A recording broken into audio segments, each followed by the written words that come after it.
stres bisa mempengaruhi organ pencernaan kita, dimana ketika orang mengalami stres ada satu zat yang produksinya itu kemudian berkurang, yakni zat yang namanya prostaglandin. Kita tahu prostaglandin adalah zat yang bisa melindungi lambung. Nah, pada kejadian-kejadian seperti kita minum obat anti nyeri, ya, maka prostaglandin ini akan berkurang, sehingga ketika orang sering minum obat anti nyeri, maka perlindungan lambungnya juga akan berkurang.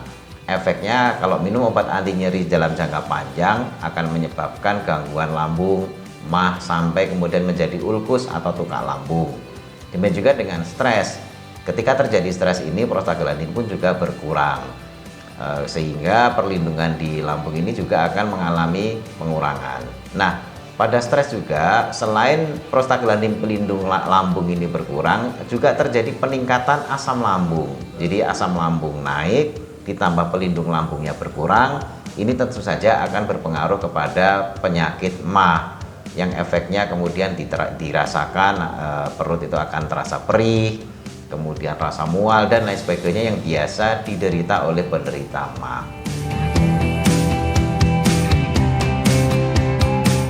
Empon-empon yang bernama kunyit ini mengandung zat yang namanya kurkuminoid. Nah, sebagian zatnya bernama kurkumin. Kurkumin ini merupakan anti peradangan atau antiinflamasi, di mana pada prosesnya penderita MAH yang merasa nyeri, kemudian sakit perut dan sebagainya itu karena adanya proses peradangan di dalam lambung. Nah, dengan kurkumin maka proses peradangan ini bisa dicegah atau dikurangi. Kemudian juga kurkumin mengandung zat yang bisa melindungi lambung serta mengurangi produksi asam lambung. Madu secara empiris pengalaman digunakan telah lama, ya, di beberapa abad yang lalu digunakan untuk beragam penyakit. Salah satunya adalah mengatasi gangguan lambung. Sejauh mana madu ini bisa menangani dan mengatasi gangguan lambung, penelitian modern menunjukkan bahwasannya madu ini bisa membunuh kuman penyebab kenaikan asam lambung, yakni Helicobacter pylori.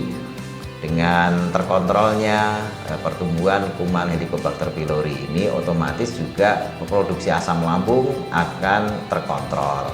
Nah, ini sebagian dari khasiat madu kenapa dikait-kaitkan dengan bisa mengatasi gangguan asam lambung. Ya, jambu biji, terutama ini daunnya, daun dari jambu biji telah lama digunakan secara tradisional untuk mengatasi diare. Maka berdasarkan penggunaan secara tradisional ini, penelitian dilakukan untuk meneliti zat seperti apa dan bagaimana reaksi kerjanya sehingga daun jambu biji ini bisa mengatasi diare. Ada satu jurnal di tahun 2008 di mana di sana meneliti ada zat yang sejenis dengan attapulgite. Ya, attapulgite ini kalau dalam dunia farmasi sering digunakan untuk mengatasi diare, membuat tekstur dari kotoran itu menjadi lebih pekat sehingga diare yang encer ini bisa terkontrol teksturnya. Saat berpuasa, perut ini mengalami pengosongan dalam jangka waktu lama, sehingga kita perlu persiapan ketika sahur apa-apa yang perlu dikonsumsi agar lambung ini tidak mengalami masalah selama tidak diisi. Nah, terutama bahan-bahan makanan yang harus diwaspadai seperti misalnya bahan makanan yang memicu naiknya asam lambung, contoh misalnya kopi, atau juga beberapa makanan yang memiliki sifat asam, yang asam kuat seperti makanan-makanan pedas gitu ya. Kemudian juga makanan yang memang rasanya asam, ini ketika sahur kita hindari. Sembelit yang dibiarkan berlarut-larut menyebabkan seseorang ini ketika buang air besar itu harus mengejan, atau bahasa Jawanya ngeden. Nah, ngeden atau mengejan inilah yang kemudian kalau ini terus-menerus menyebabkan pelebaran pembuluh darah yang kemudian disebut sebagai wasir atau ambeien. Secara umum semua bahan berserat yaitu juga merupakan bahan yang bisa mengatasi sembelit. Selain itu harus banyak minum atau juga ditambah konsumsi beberapa zat yang bisa bersifat laksatif.